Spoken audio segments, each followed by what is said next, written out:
you're a direct result of the nutrition you receive. So soil is not only a bunch of microorganisms, which we'll talk about, but the soil itself, if you think of it as its own macroorganism, the soil itself is its own living organism. So what you feed the soil affects the health of the soil. Soil breathes. You can literally measure the CO2 respirometry rate of your soil. The state of California still won't allow you to refer to the soil as alive, but soil's alive. Okay? Make no qualms about it. It's breathing and it's living organisms. It's alive. So it's the whole kind of question of you are what you eat and where things go. And I start with that not just because that's kind of unique about one of the things that we do, but it's just how you think about your garden, your ecosystem, yourself, your food, everything, is if you think about it as a product of the nutrition you receive, a couple of things happen. One is it makes it easier to understand some basic organic gardening principles, and number two, it can create sometimes less confusion than not gardening organic. So we hear a lot about it in the news now with you are what you eat, right? And how food and nutrition can affect cancers and mental illnesses, and we can heal our bodies through what we eat. And it's largely the same thing in the soil. And another tenet of biodynamics, and this is just organics in general, is just remember, pests and diseases are a symptom, not a problem. Okay? If you have powdery mildew, 9 times out of 10, your powdery mildew is a symptom. It's not the problem. The problem is you've got a nutritional imbalance somewhere. Something's out of whack, typically in the soil. And that powdery mildew is a symptom of that problem. So if we recognize these symptoms, we can try to address the problems and not, just think we need to come out and zap everything. So it's the same idea that when you get the sniffles, if you get the sniffles, you don't need to run to the doctor and get a prescription for antibiotics and zap your immune system, right? You need some echinacea, you need some vitamin C, chug some orange juice. Just get your body back in balance. I grew up on the East Coast, so every October and November, mom starts feeding you vitamin C and multivitamins because when it starts getting really cold at night, and warm during the day, and cold at night, and the weather's changed, you get sniffles and fevers, and so you're just building your immune system. So the same fundamental principle for plants is plants have an immune system, they have an ability to fend for themselves, and a lot of times you're giving them tools. So I'm not saying 100% of the time, that's the thing, but it's the same thing. You look at whitefly, right? That's a symptom that there's a problem. A lot of times, again, it's coming down to something of nutrition.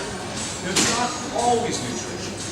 One of the things I tell people when we're talking about the compost tea as compared to a Miracle-Gro is the cell walls of your plants. Is when you're using Miracle-Gro, it's weakening the cell walls of your plants. So Miracle-Gro you can't label it. You can't say it weakens the cell walls. And if you have weak cell walls, it makes them more susceptible to attack, right? So if I spray compost tea on the plants, it's strengthening the cell walls of the plants. It's making them vibrant, it's making them healthy, not, the living beneficial bacteria and fungi are going into the plant's immune system, so it's fending it off for itself, but the cell walls are also strengthening. So it's not killing whiteflies, but with strong cell walls, it's harder for them to penetrate the leaf. So it's one of those weird things where state agencies and others don't allow people to refer to compost teas as having anything to do with pests or diseases. That's those claims they like to reserve only for pesticides and insecticides and herbicides and fungicides and anything that needs to kill. The most ironic thing is I had to register my product as a pesticide, which means to kill, just in order to be allowed to use the word foliar on the packaging. So in order to be able to tell people like you that this is something that you can spray onto your plants, to use that word spray, I had to get a waiver from the Department of Pesticides. The spray and health is only reserved for that category. And there's companies that spend a lot of money to keep it that way. case you haven't noticed, in my first 5 minutes, I go off on a lot of tangents. So, you are what you eat, right? So, with our compost, it starts all on the farm. We only work with certified organic dairy farms, and it's because we want the cows outside on grass. The mother dairy cow is unique, unlike anybody else. The mother dairy cow has a 12-day digestive cycle, and she's also chewing her cud, which is her ruminant, that she's constantly chewing over and over, and that produces all these enzymes and all these beneficial bacteria and fungi. So the combination of the mother dairy cow's digestive system, combined with the fact that she's already lactating and has certain enzymes that are only produced once she's a mother cow and giving milk, all of that transforms into making that manure unlike anything else, the same way her milk is.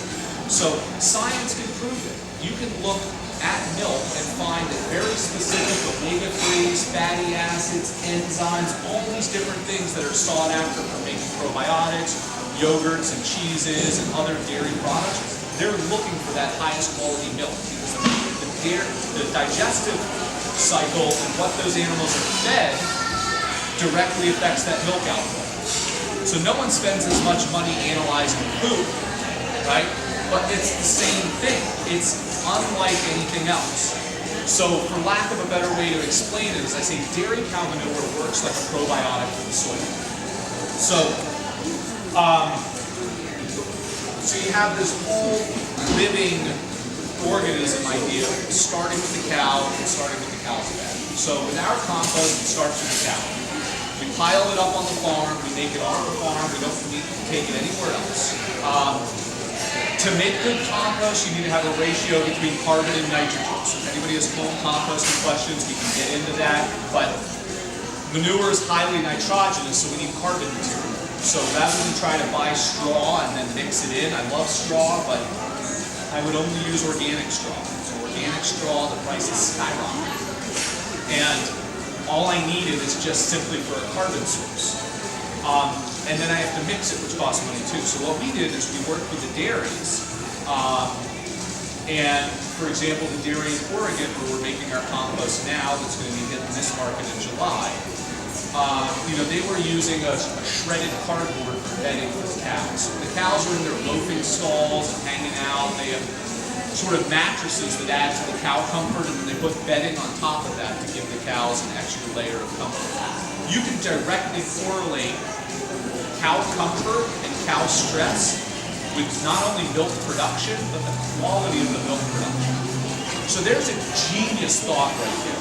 Stress and comfort affect our health and our output, right? I mean, any good corporations figure that out, right? That's why Facebook and Google are putting edible kitchens in for their employees, right? If you're healthy and you're happy, you're going to be more productive, right? Farmers are figuring it out. So I tell people, I don't care if you're just a greedy SOB, it doesn't matter. If your cows are more comfortable and stressed, they're going to produce more milk. So if nothing else, there should be a financial incentive. Same thing goes for humans, same thing goes for plants, right? Keep them comfortable, keep them stressed, they're going to be happier and healthier. So anyway, we use like a finely ground wood chip. We got the dairy to switch over to wood chips for their bedding. So we get the carbon-nitrogen ratio in. So we just make the compost on the farm. And then the next thing that we do, what's unique about it, is not only where it's sourced and what the cow's fed and how it's treated, but is the whole biodynamic side of things. And that's using specific inoculations that we add in the compost. So quick 3-minute backstory on biodynamics. 1924, Austrian philosopher and scientist Rudolf Steiner. His educational initiatives led to the Waldorf school system, curative movement led to the field of rhythmy, did a lot of social lectures and talking, but he was a scientist and he was a philosopher. And his whole idea was applying, how can we apply the scientific method to sort of the unseen world of nature, as well as also codifying a lot of, I guess, what you could call native wisdom. So a lot of what Steiner talked about wasn't, didn't pull it out of the sky. It's been around for centuries. So the whole idea, he brought group of farmers together that said our fields aren't growing, the crops aren't doing well, we got pests and diseases everywhere, what's going on? It's 1924. And he said, it's very simple, it comes down to a question of nutrition. And at the turn of the century, mankind figured out how to synthesize nitrogen. The idea was, well, the plants need NPK, right? Give them NPK, and everybody should be able to survive. And so why isn't it working? Well, that's like me saying to you, everything that you need to exist, you can get at GNC. Everything your body needs to function is available at the mall, at GNC, on the shelf, in a powder. But who in their right mind is going to eat 3 meals a day from GNC, right? It's not how we were built. So, much the same thing. So, and then the second thing that we had at the early turn of the century was monocropping. So you grow almonds, you grow tomatoes, you handle cows, you grow corn, right? So cows aren't roaming the fields, you didn't have this kind of natural precision crop rotation. Just let me know. All these problems. So, anyhow, he said it's a question of nutrition. And that what the ground receives and what the plants receive directly affects the quality of that. He said, but let me take it one step further, is that soil needs to be alive. Soil needs that extra life in the soil. And having that extra life in the soil is what puts that extra life into the plants and into the food that the plants produce. And he said, yeah, you can grow using your NPK, right? You can go now, and I can go grab a tomato from Safeway, and it looks like a tomato, it smells like a tomato, it has all the characteristics of a tomato, right? But it's skeleton. It's empty. And in 1924, Steiner was saying, this is going to lead to skeleton food. That it's devoid of the essential nutrients and life forces that mankind needs to survive. And as mankind continues to eat food that's devoid of that extra life, then by the year 2000, the greatest problems plaguing mankind are going to be cancers and mental illnesses. And that's exactly where we find ourselves. And a lot of that has to do with diet. There's something more to the soil. It's got to be alive. So that just comes down to overall soil health. And so what he noticed was with the cows and with compost, there's a very specific relationship with fertility. And so he watched how it functioned. And not only what went into it, but then there's the other side of biodynamics that anybody who's heard of it sometimes familiar with when you hear about planted by the calendar, the sun and the moon and the stars, right? And again, that comes down to just natural rhythms of the earth, right? Why do we have high tides? Because of the moon, right? That's gravity. So a biodynamic vineyard that's going to water one time a year, they choose to water has got to be pretty important. And by following the biodynamic calendar and by looking at the phases of the moon and the other planets and how they're aligned, the day that they choose to water can be the difference between the water penetrating 6 feet and the water penetrating 12 feet. Same amount of water, one time a year, can have a difference between 6 feet to 12 feet of penetration, all having to do with the gravitational pull, right? It takes it another step, looking at sort of native indigenous wisdom, right? There's 4 elements of the earth, right? Earth, water, air, and fire. Been around for centuries. Since the Romans and the Greeks, every planet in the sky, every constellation has been associated with one of the 4 elements, right? Earth, water, air, and fire. Same thing, every plant itself is affiliated with earth, water, air, and fire. So this breaks into 4 different types of categories of plants. So the plants that are most related to the earth are your root vegetables, your potatoes, your carrots, things that are in the ground, right? Your water plants are your leafy things, lettuces, things with a lot of leaves. There's a lot of water flowing through those type of plants, right? If you look at grapes or fruit, that's where they look at the fire. That's the fire element of the fruit. And the flowers are associated with the air element. So biodynamics then looks at looking at these 4 different types of earth, water, air, fire relationships. And when the biodynamic planting calendar is used, it's looking at when different planets are aligned. So when a lot of plants that are associated with watery elements are in a certain formation, It's a better time to plant lettuces, to work with watery leaves.